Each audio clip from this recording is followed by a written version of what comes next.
क्या मसरूफियात होंगी, कुछ अलाइंसेस की बातें हो रही हैं या सिर्फ अपने जो कागजात नामजदगी उनकी स्क्रूटनी होनी है NA-242 में उस तक महदूद रहेंगे या अपनी पार्टी के लीडरों से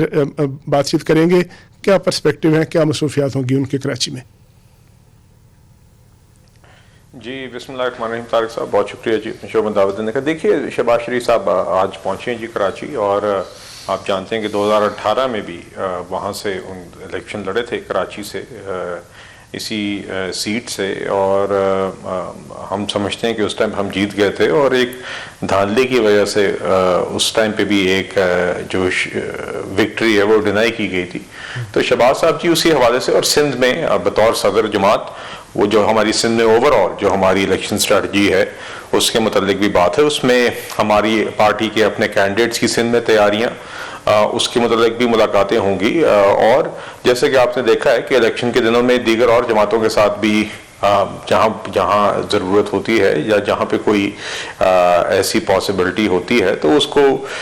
डिस्कस किया जाता है। तो ये तबादला ख्याल तो एक नॉर्मल अमल है इलेक्शन के दिनों में, और हम इंशाल्लाह पूरी उम्मीद है कि इस दफ़ा ये जो सीट है जहाँ से शहबाज शरीफ साहब लड़े थे 18 में भी, और ये बाई इलेक्शन में भी हम बहुत छोटे मार्जिन से हारे थे, उस टाइम पे भी हमारे रिजर्वेशंस थे। इलेक्शन के दिन हम समझते थे कि हमने उस दिन इलेक्शन जीत लिया था, मगर इलेक्शन कमीशन ने फिर वो रिकाउंट करवाया और उसके बाद जो फैसला हमने तस्लीम किया। मगर देखिए बात यह है कि हम इंशाल्लाह पूरी उम्मीद है, क्योंकि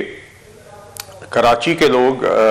ये अक्सर ये बात करते हैं कि लाहौर जो लोग विजिट करते हैं तो वो कराची के लोग अक्सर ये बात करते हैं कि काश कराची का जो इंफ्रास्ट्रक्चर है वो लाहौर जैसा होता, और कराची में वाकई में एक ऐसा शहर जो हमारा इकोनॉमिक हब है, जो सेंटर है,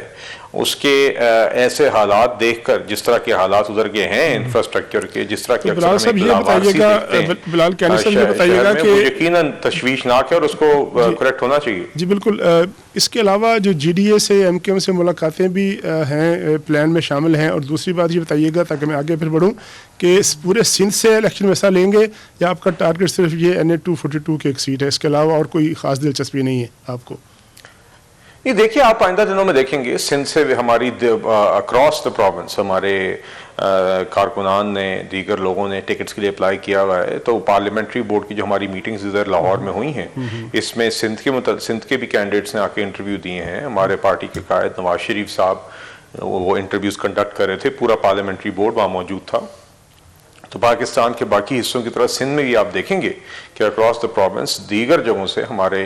कैंडिडेट्स होंगे जी, सूबाई सीटों के लिए भी, नेशनल सीट्स के लिए भी। और यकीनन ये भी जो तैयारी है PMLN